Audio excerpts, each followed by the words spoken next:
હવે એની જેવો એક બીજો ટોપિક છે ફ્રન્ટ્સ એટલે કે વાતાગ્ર. ફ્રન્ટ્સ એટલે કે વાતાગ્ર. તો આ શું છે? તો ફ્રન્ટ્સનો મતલબ એમ થાય કે અત્યારે આપણે વાયુ સમુચ્ચય જોઈ લીધું, એર માસીસ જોઈ લીધું. એર માસીસ એટલે શું? તો કે વાયુઓનો, હવાનો બનેલો એક બહુ મોટો પટ્ટો કે જેમાં તાપમાન અને ભેજ એક સમાન હોય. તો આવા બે અલગ અલગ વાયુ સમુચ્ચય જ્યારે ભેગા થાય, જ્યારે બે અલગ વાયુ સમુચ્ચય ભેગા થાય તો એને વાતાગ્ર ફ્રન્ટ કહેવામાં આવશે. બે વાયુ સમુચ્ચયોના મિલન ક્ષેત્રને વાતાગ્ર કહે છે. ખબર પડી? ફ્રન્ટ વાતાગ્ર ખબર પડી કે ન પડી? પણ આપણે જોયું વાતાગ્ર સમજતા પહેલાં વાયુ સમુચ્ચય એર માસ સમજવું પડે, બરાબર?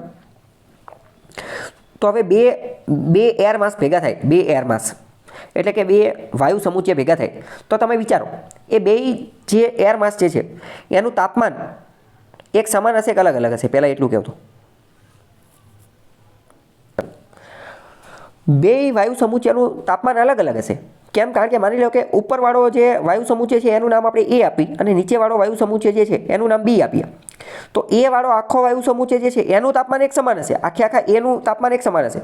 પણ એનું તાપમાન કંઈ બી આરે તો સમાન નહીં હોય ને, બરાબર? તો બંને અલગ અલગ જે વાયુ સમુચ્ચય હશે એ જે ભેગા થતા હશે તો જ્યારે એ ભેગા થશે તો ત્યારે એનું તાપમાન અલગ અલગ હશે. એમનો ભેજ એક સમાન હશે કે અલગ અલગ હશે?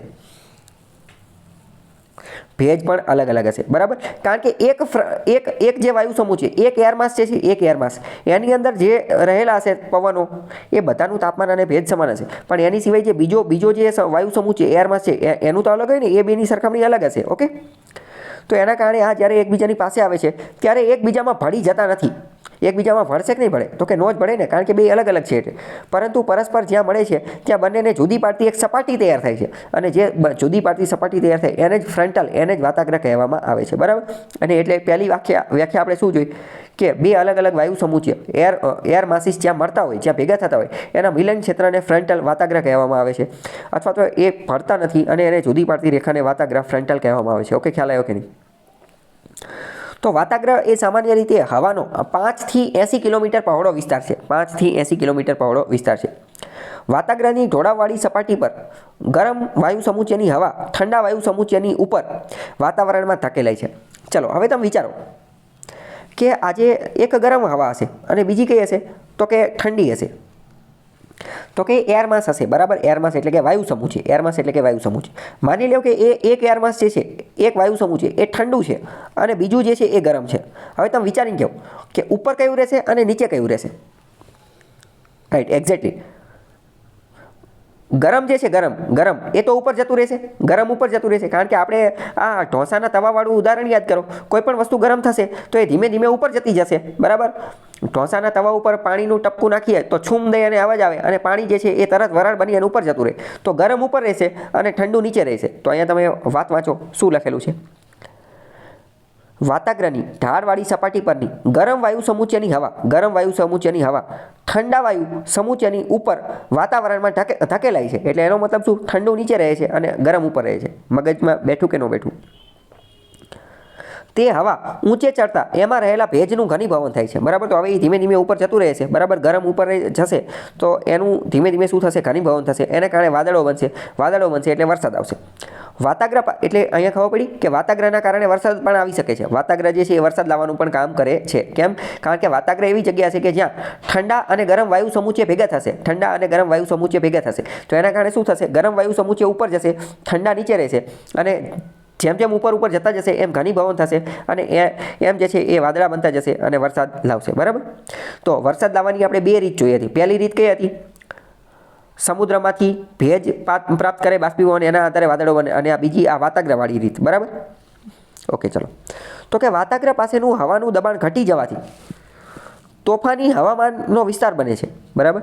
વાતાગ્ર પાસે હવાનું દબાણ ઘટી જવાથી તોફાની હવામાનનો વિસ્તાર બને છે.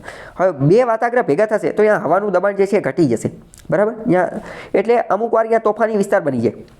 તોફાની વિસ્તાર બની જાય તો અહીંયા શું? ચક્રવાત આવી જશે. જ્યાં કોઈ પણ જગ્યાએ હલકું દબાણનું નિર્માણ થઈ જશે તો અહીંયા ચક્રવાત આવી જશે. તો આવી જગ્યાએ ચક્રવાત આવે છે. પ્રશ્ન પૂછી જશે મોટે ભાગે ચક્રવાત ક્યાં જોવા મળે છે? તો બે વાતાગ્ર જ્યાં ભેગા થતા હોય અહીંયા, અથવા તો બે એટલે કે વાતાગ્રના વિસ્તારમાં, એટલે કે બે ફ્રન્ટલના વિસ્તારમાં, એટલે કે બે વાયુ સમુચ્ચય જ્યાં ભેગા થતા હોય અહીંયા અને જ્યાં કોઈ પણ જગ્યાએ હલકું દબાણ થતું હોય અહીંયા, બરાબર? ખબર પડી કે નહીં? ચલો, અથવા ફરીથી હું તમને સમજાવું કે જે કોઈ પણ જગ્યાએ હલકું દબાણ થતું હશે, હલકું દબાણ જ્યાં થતું હશે અહીંયા ચક્રવાત આવતા હશે. એની પાછળનું મેઇન કારણ શું? કારણ કે માની લો કે કોઈ એક જગ્યા છે ત્યાં હલકું દબાણ થઈ ગયું, તો હલકું દબાણ થઈ ગયું એટલે શું થશે? એ જગ્યા હલકી છે તો તાત્કાલિક જ તે ભારે દબાણવાળી હવા રહી એ ઘસી અને ઝડપથી દોડતા ગતિમાન થઈ અને અહીંયા પહોંચવાની કોશિશ કરશે કે નહીં? તો કે હા, કરશે જ ને. તો હવે માની લો કે તાત્કાલિક હલકું દબાણનું નિર્માણ થયું તો તાત્કાલિક શું થશે? ભારે દબાણવાળી હવા દોડતા ફટાફટ ગતિમાનમાં ત્યાં પહોંચશે અને બહુ ઝડપ એની વધી જશે. તો એ વસ્તુને તો આપણે ચક્રવાત કહીએ છીએ ને. ઓકે, તો વાતાગ્રહના વિસ્તારમાં આ બધી જગ્યાએ ચક્રવાતને એવું બધું જોવા મળે છે. તો આના કારણે આબોહવાના નિર્માણમાં પણ વાતાગ્રહનું ઘણું મહત્વ છે. MCQમાં પૂછાઈ જશે આબોહવાના નિર્માણમાં નીચેનામાંથી કઈ કઈ વસ્તુઓનો અસર રહેલી છે? અક્ષાંશ તો કે રહેલી છે, તો કે હા રહેલી છે. પર્વતોની ઊંચાઈ રહેલી છે, તો કે હા રહેલી છે. ભૂપૃષ્ઠની રહેલી છે, તો કે હા રહેલી છે. સૂર્યઘાતની રહેલી છે, તો કે હા રહેલી છે. અને એક આપી દીધેલું હશે કે ફ્રન્ટલ વાતાગ્રહ એની રહેલી છે, તો કે હા એની પણ રહેલી છે. એર માસીસની રહેલી છે, તો કે હા એની પણ રહેલી છે. ઓકે, ખ્યાલ આવ્યો કે ન આવ્યો? સામાન્ય રીતે આપણે આ બધું વાંચ્યું હોય તો આપણને એવું લાગે કે આ બધાની અસર નહીં હોય, પણ હવે આપણને ખબર પડી ગઈ કે હકીકતમાં બધી વસ્તુની અસર રહેલી છે.